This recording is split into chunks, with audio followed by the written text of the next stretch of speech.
Hello, Techstars, and welcome back to the Queen of Web Academy channel. All right, so today we are starting our JavaScript properly. The right knowledge we need to know, the basic knowledge that we need to know to be confident enough to say we are JavaScript developers. All right, so I have done some basic things like I've created a folder and I named it variables and data types. Basically, today we're going to be learning three things. And the very first thing is code structure. So we're going to be talking about code structure. And then we're going to be talking about variables in full details. Then we'll be talking about data types. So what are the different data types that we have in JavaScript? Right? So these basic things we are not going to code much today. So basically you'll be needing your pen and book or your notepad to make sure you write every basic things down. These are things you will need to go back to later as you move forward in JavaScript to review them and then understand them better as we go on. So to actually take it raw, this opportunity that I'm about to give you, I didn't have it earlier. We Most of the people I learned from the boot camps that I joined, they would never tell you, most of them would not introduce you to the main docs, like where you're going to read the document as you're supposed to know it. Because one thing about tech tools that they keep improving, they keep changing it around, the new ones being introduced every now and then. And let's say you learned something last year and a lot have changed before this time, and you wouldn't know how to know if things have changed or how to implement the new development. So if you have been introduced to the real document that you're supposed to learn from, then you can just go back to your document, to the website document, and see if anything has changed. And that is what we're going to do today. So we are going to use this JavaScript document website, which is javascript.info. So when you get to javascript.info, the very first thing we want to learn is under JavaScript fundamentals. So inside JavaScript fundamentals, basic ones that we have not touched, we'll be talking about code structure. And you see this structure, it says the first thing we will study in this building blocks of code, it is this thing that will actually let us know how to write our code neatly and legibly. Like, we should not just bring everything together and people will not be able to read our codes. So we should be able to write readable code, and that is what this is going to talk about. If all these I've been talking about is something you are so much interested in, please subscribe to the channel if you have not done that before. Like this video so that it can be recommended to other beginners, and then comment whatever your question is. If you like it, comment thumbs up for me and all of that. I would really appreciate it. So under code structure, we will be learning about statement. What do we mean by statement? Statements are syntax, construct, and commands that perform actions. That line of code that says, okay, alert, hello, this is a statement on its own. And this here is another statement. So on this line alone, we have two different statements. All right. So how do you write statements in? How do you recognize statements? So that is what it is. Statement, any line of code that is meaningful, a complete line of code is called a statement. Usually, statements are written on separate lines to make the code more readable, as I've said. So this second one is better than this first one. All right. So make sure if you want to write console.so thing, write it and then move to the next line to write any other thing. You can never, how do I put it? You cannot outuse the lines you have in your code editor. So even if you're going to make use of 1,000 lines, they are available for you there. So there is no need of you matching them up together like this that people will not be able to, other developers will not be able to read your code. So hello world, hello, alert hello, then alert world. So these are two different statements. Now let's go to semicolons. In JavaScript, we use semicolons a lot to break lines. Like a semicolon may be omitted in most cases when a line break exists, but it is highly essential. They actually wrote a lot of things here.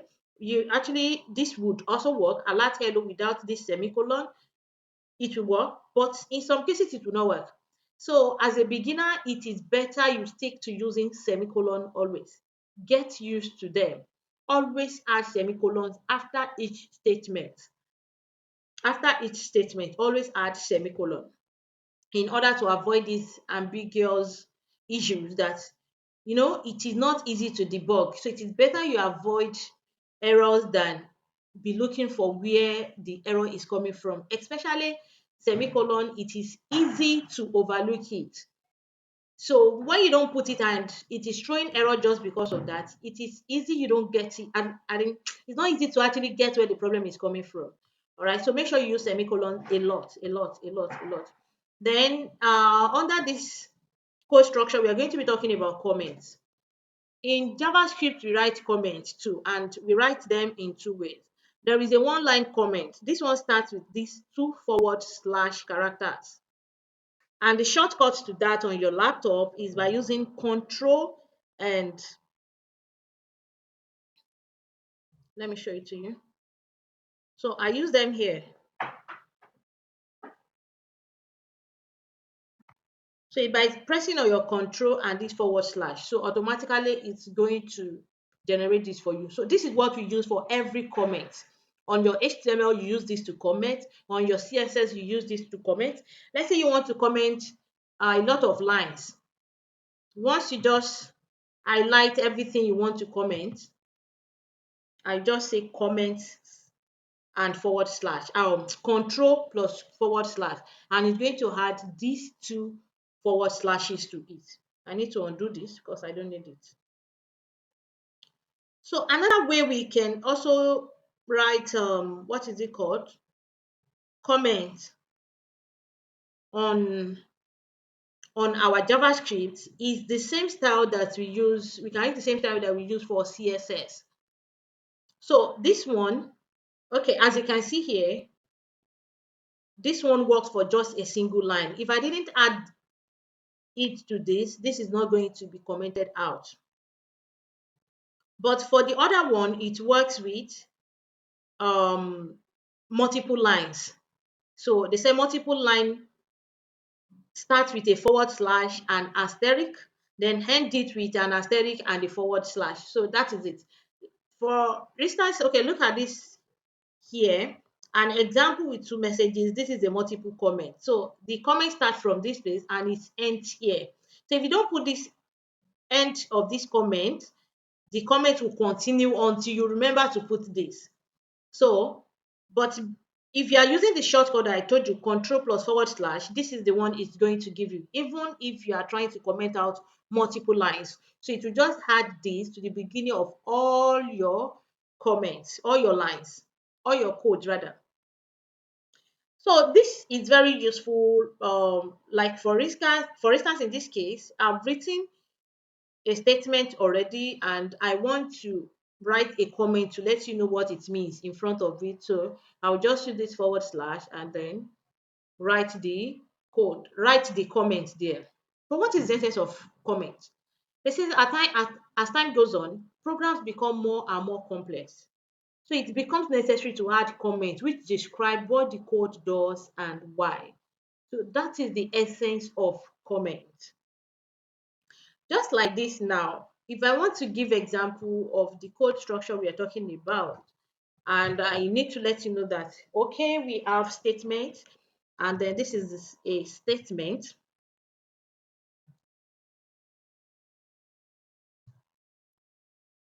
So I can just say here, and I will just say this is a this is a statement.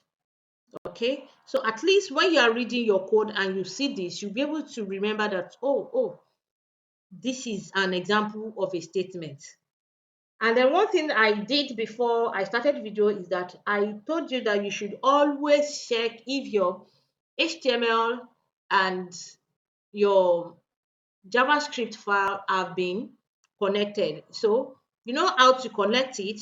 Make sure you connect JavaScript to your HTML by calling this script tag, and then you use the source, the whatever the name, you use the directory of your JavaScript file as your source.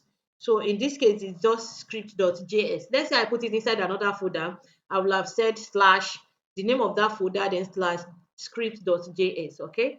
Or whatever you name your file as. So whatever the name of your file is.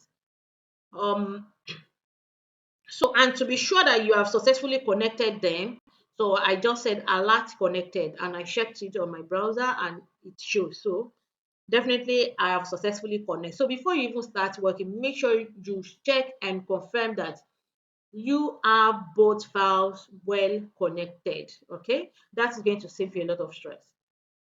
So this is a statement, and then after the statement, we learned about semicolon, and then I can just say, let me use alert.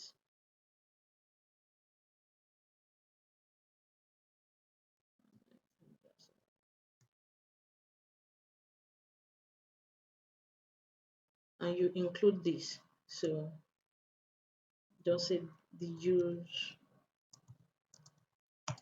semicolons. Okay, so these are what you use comments for, to specify the how or the why of your code, especially the why. Why did you put this? So it is very necessary. That is what we use comment for. So that is that on comment. Any other thing before we move away from this place? Okay, so let's go to the variables without wasting much of our time. So under variables said most of the time a JavaScript application needs to work with information.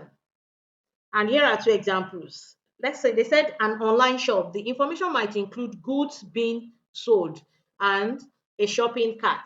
You know, when you go to you are in an online shop like a Jumia, when you go there and you see different goods available there. So behind the scene where the code is being written, you see that particular product that you are seeing must be saved inside a particular variable, like putting it inside a box before showcasing it. So variables is like what we use in saving information in our code. So a variable is a named storage here. So a storage, let's say a box that is being labeled. This box, and I labeled it, okay, this box is for raw food. This box is for canned food. This box is for this. So all these raw food, canned food, sugary food are what we call variables in JavaScript. So whatever you put inside the box then are the values of those variables. Okay, so this time we can use variables to store goodies, visitors, and other data. Other data. To create a variable in JavaScript, use the let keyword. Actually, we have three ways to declare variable in JavaScript. We have the let, we have the const, and we have the var. So we're going to touch each and every one of them one after the other. We're not going to say much on var because it is outdated. They said the statement below is in other words, declare the variable with the name message. Okay, so this one now just declare this variable, but it has not given it any value. So that means there is no information that is being saved inside this variable yet. Okay, so now when we come down here, we see that this message now, this one already said let message. So that's like I took a box and I wrote a name on it. I labeled it as message without putting anything here inside that box. That is what this means. Now, when we come down here, I now take that box and put some content inside it. Like this case, they put hello. So, hello now is the value inside that box named message. If I need the hello that is inside the box, it is either I call for hello or I call just for the name of the box, the label on the box, like I call message. I don't even get the point here now. Let me show you. And the string is now saved into the memory area associated with the box. We can access it using the variable name. Okay. So as I've said, Let message, I will say message now equals to hello. So by the time I say bring me the box that is being labeled as message, definitely inside that box is what I see as hello. Let's quickly put that into practice here.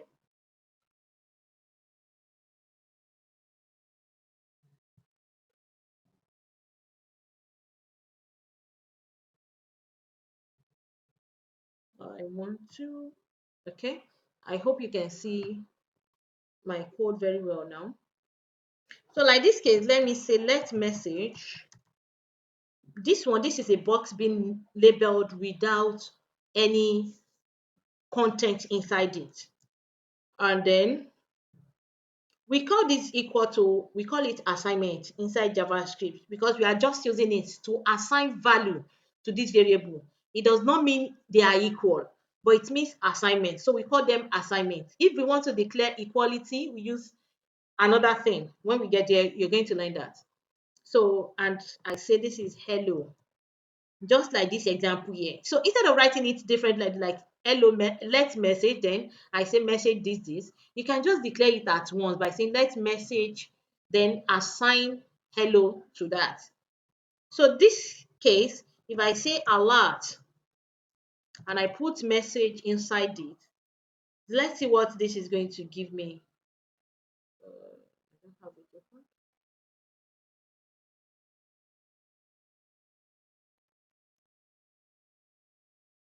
Okay, I'm having two alerts. So this first alert is saying connected. I'm going to delete that soon. Another alert is saying hello. Another alert is saying semicolon, which is this. Then the third alert, what do you expect? It's not going to say message. It's going to say hello because that is the value of the message. So then it's going to say hello, all right?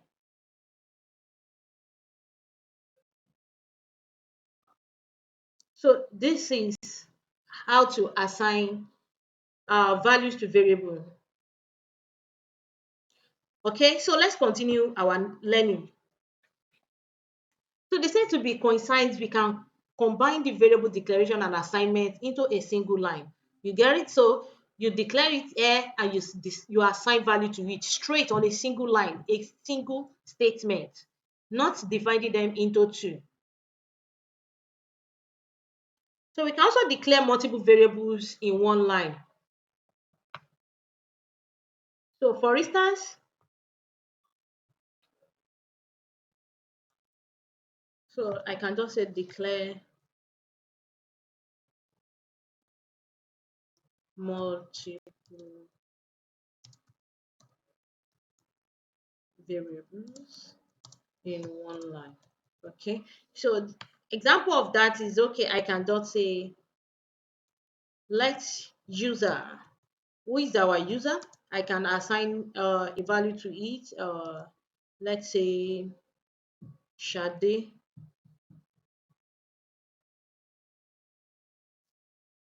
Okay, then I would say age, I age 24.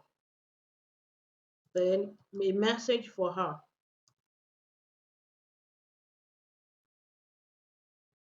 Hello.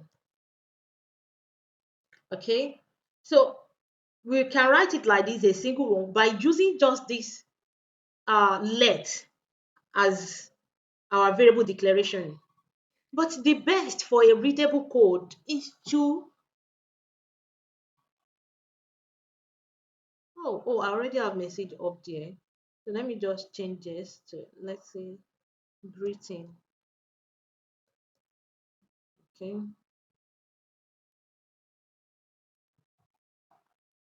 So the easier code, so it is better to have a multiple variant, multiple variant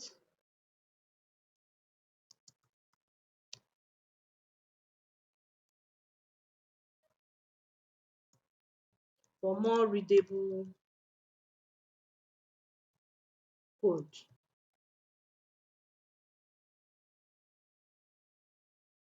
So that way, instead of just doing this, we are going to say let's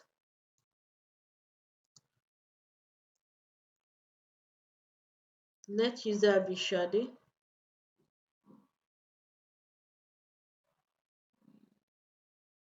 So I can just change this to username. Let username be Shade. Then I'll say let user age then be 24, and then let greeting, you can just say greeting message, why this space, greeting message be hello. Okay, so this way now we have declared almost the same thing we have here, but in three different variants. And to be honest with one another, we all know that it is easier to read this second one than the first one. So let's move on. So they said, or even using all this comma or whatever, but no, that is the basic one we want to learn. All right, so let's move on. A real life analogy. Okay, they said we can easily grab the concept of a variable if we imagine it as a box for data with a uniquely named sticker on it. Yeah, just like my example. So, for instance, the variable message can be imagined as a box labeled message, just like this. This name on the message is the variable with the value hello in it. All right. So we can put any value in the box. We can also change it as many times as we want. If you want to change it, just like where we have hello, let message here, I can as well reassign values to this message. But this time around, not by using let again. So I will just say, I want to use another thing. And let me say, I just want to say, Assalamu alaikum. Okay, so this case now, if we look at this alert message, it is not, so it's like I'm deleting this, just like what we have here. So this hello is being removed, it's being moved to recycle bin, and another value is being put inside it. So it's like just changing the content of what you have inside your box. So by saying assalamu alaikum, so let's quickly check. Can you see that now? So instead of hello, we have assalamu alaikum.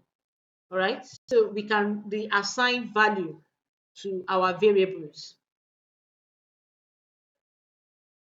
So we can also declare two variables and copy data from one into the other.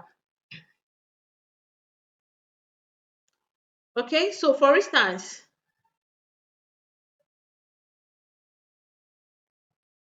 so I will just say copying data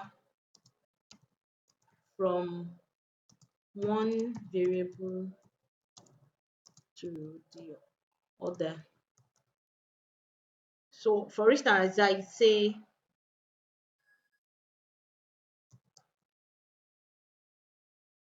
okay, let me just say greeting.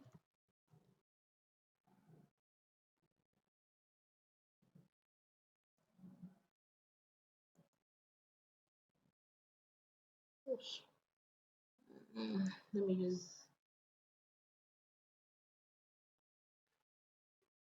let me just say let Islamic greeting.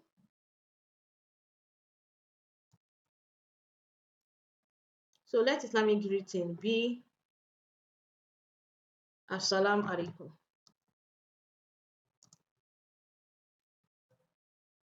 Okay, so having declared this, let Islamic greeting be Assalamu alaikum.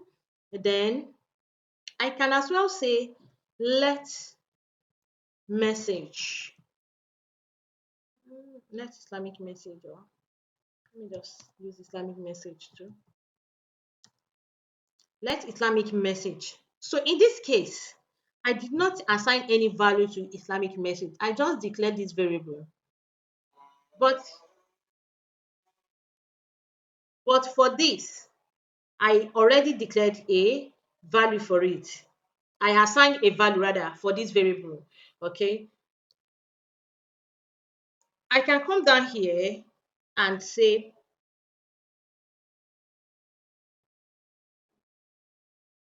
okay, Islamic greeting. I want it to be the same as Islamic message. So this way now, either of these, when either of these is being called, what we're going to see is Assalamu alaikum. Because it's like, okay, this is a box. I should even make this come first.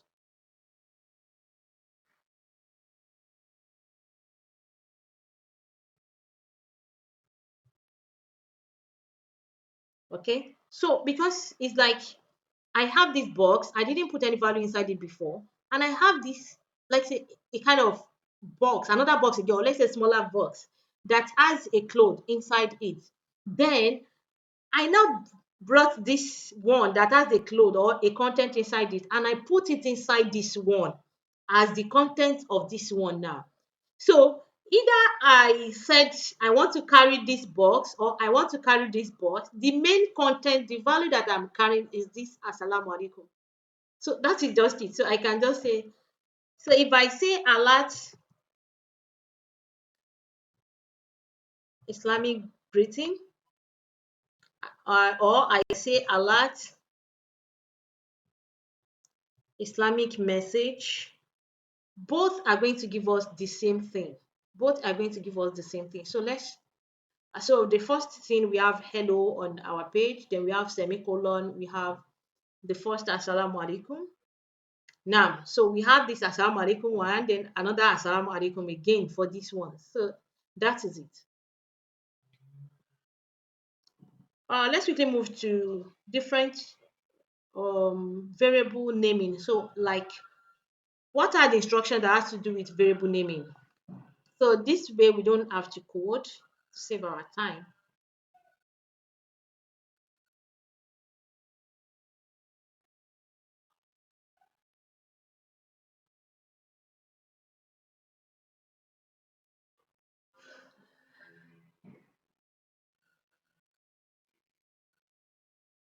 Okay, so we want to learn variable naming.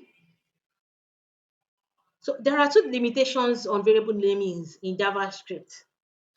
The first one, the name must contain only letters. The name must contain only letters or digits or these two symbols. So it can only contain only these four things: letters, digits, or these symbols, this dollar sign symbol and this underscore. Dollar sign symbol and underscore, not an iPhone. So you don't want to declare a name and include iPhone or anything, a variable name. No, it is not allowed. The first character must not be a digit. So those are the two limitations you have. Make sure whatever name you are giving, you are saying number one, number two, or you want to say this dollar sign with, let's say, another name or whatever. Yes, it is allowed. Letter, digit, and these two symbols only can be in your variable name. Then the second limitation is you must not start with a digit. You don't say you want to name a variable and you say let two or let two cat unless your two is TWO. Okay, so example of valid names: username, then test 123. Then this takes us to what I have been doing as well. We call it camel case. If you look at all my codes, all my variable names here, anywhere I am using two different names together, two different words together, like this Islamic, you will see that the first one, I usually start them with a lowercase letter, and the second word would be with an uppercase letter. So we call it camel case in JavaScript. It is a commonly used method. What uh, so it's a commonly used method. This is an example here. My very long name. You will see that it is only my that starts with a lowercase. But other words vary. It starts with capital letter V, long starts with capital letter L, and name starts with capital letter N. So what is interesting? This dollar sign. And the underscore can also be used in names, like just ordinary them without adding them to any other thing. But the digits cannot be used alone. Letters can be used alone. Dollar sign, underscore, the three of them can be used alone. But you cannot use digit alone, or you cannot start with digits. So they are regular symbols just like letters without any special meaning. Just like what we have here. Let dollar be this and all of that. But why would you want to use this when you can use a well-explanatory name? Examples of incorrect variable names. 1A, so it's not correct. Then my name using iPhone. No, it is not correct. You must use underscore, or you just write them together by starting name with a with an uppercase. All right. JavaScript variable names are highly case sensitive. JavaScript is highly case sensitive. Variables named Apple with lowercase and another variable named Apple with uppercase are two different variables in JavaScript. You need to know that. So they might be the same letter to you, but once this has a case, a letter case that's different from this, then there are two different variables. All right, so let's move on to. All right, so there are some reserved names that you cannot use as your variable names. There is a list of reserved words which cannot be used as variable names because they are used by the language itself. Just like this let that we are using to declare the variable itself. You cannot say let. It's going to declare error, it's going to say there is an error there. You cannot use class, you cannot use return, you cannot use function, you cannot use const. There are many like that. You cannot just use those names, all right? Because they are reserved names. So when you come to this website yourself, javascript.info/variables, you can click on this list of reserved words to notice them and note them somewhere.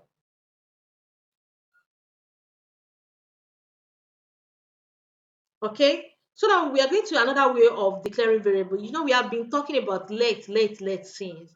So this is another method, constant. Constant is just like the use of let, but in this case, you cannot reassign value. Where did I have reassigned value before? I'm coming. I just reassigned value somewhere. Or maybe I didn't write it out. So reassign value in the sense that this says this. Let me change. Okay, let's read it here because of time. So when you use const, make sure whatever you are using const for are actually constant. They are not things that you're going to need to change later or it's going to change. For instance, on your website, if you just say const, okay, let me use two examples. We have age, we have birthday, just like we have it here. Your birthday can be a constant because it doesn't change. But we all know that age would change over time, right? So you can actually use const, but one is less of a constant than the other one. But another thing that is not stable at all, let's say your school. So you change school every now and then. You move to another class or your class. So all those ones you use let to declare them. But these things that are actually constant, you can use const. Just like this, const my birthday, and it has this. So if you now say const my birthday, you put this value, and you now come here and say birthday, and you put another value, they're going to say error. Can't reassign the constant. So you cannot reassign value to a constant variable. Okay, we have uppercase constant to under constant using constant, but we are what are those things that we use uppercase constant to uppercase to declare the variable name, like uppercase throughout, like this. We use them basically for things that are not easily that are not easy to remember, and you will need to use them a lot inside of this is going to be used a lot by the time you start doing React, by the time you start declaring environment inside your project. So inside your env file, some code, some id from, let's say, your back end or whatever, there will be a lot of things that you won't be able to remember them. So instead of just like this example of this color now, it is easier to make mistake in writing any of this color or to forget them generally. But if you assign this constant, say color red to it, you can easily remember color red anywhere you want to use it in your on your page. It is easier to remember color red instead of remembering F00, 0F0, 00F. So you have a lot of F's and zeros here. But now you say this is color red, this one is color green, this one is color blue, this one is color orange. You have assigned values to them. And then instead of repeating, so you will just use this in your code. So for this, in this case now, they say let color is equal to, instead of just remembering what is the color, the S code of your color orange, you just write color orange because you have already assigned this to it. So what are the benefits? Say color orange is much easier to remember than this. It is much easier to mistype, yeah, the code. You can mistype them, but color orange you can easily get the spelling because it's written in English. When reading the code, color orange is much more meaningful than this. Even despite that it is your code, if you come back months after, like you want to know the color you actually use for your background, seeing this hexadecimal code, you may not remember the exact color that it is. But immediately you see color orange, you already know, oh, that is the color orange. Then these are like a kind of advice. They say you should name things right. You see, talking about variable, yes, you can use any variable name, but at the same time, you need to know you need to follow some rules. So these are some good to follow rules. Use human readable names like username, shopping cart, and everybody will actually know. Every developer will see your code will know what you are trying to write. Stay away from abbreviations or short names. Excuse me. Stay away from abbreviations or short name and saying like, okay, let A, let B, unless you know what you're actually doing. Like you are not writing much and maybe you are dealing with some mathematical expression. This is actually possible. Make names maximally descriptive and concise. Examples of bad names are just saying let data, let value. Such names say nothing because it's not even telling us the kind of value we are talking about. So it's only okay to use them if the context of the code makes it exceptionally obvious which data or value the variable is referencing. Now, agree on terms within your team. We are working with other team because as you move on, you get to a state that you'll be able to write code. Like many of you, you are not in the same country, you're in different countries. Many developers come together to create a particular project. So in this case, you all should agree on what you should use. For instance, what do you agree to use for a site visitor? A user. You can call a site visitor a user or just a current user as in this or new user or old user and all of that. So current user, new user, current visitor or new visitor. Okay, they said user, then we should name related variables. So if you have agreed that, okay, you are referring to a visitor as a user, then anytime you want to differentiate between uh, current user and a new user, just use current user or new user. Don't go and use current visitor. You know that you are not using visitor. You have all agreed to use user. So it is better to use current user than using current visitor. Okay, so this one is talking to some lazy programmers who, instead of declaring new variables, tend to reuse existing ones. Yes, it's going to save you a lot of code lines, but you're going to have a lot to debug later. You're going to have a lot of problems to debug. So why are you keep reassigning? Why do you keep using the same variable? Let every value take different variable that you can easily remember. So in summary, we can declare variables to store data by using var, let, or const keywords. This var, it's no more in use. So let is a modern variable declaration. Var is an old school variable declaration. It's no more in use in the current version of JavaScript. Const is like the let, but the value of the variable can't be changed. So that is just it. Please go through this again. Make sure you jot some notes down because you will be needing them later in the future. Today, because of time, we won't be able to go to data types, and we are going to do that inside the next video, inshallah. All right, stay active, keep coding. You are moving faster than you think. Assalamu alaikum warahmatullahi wabarakatuh.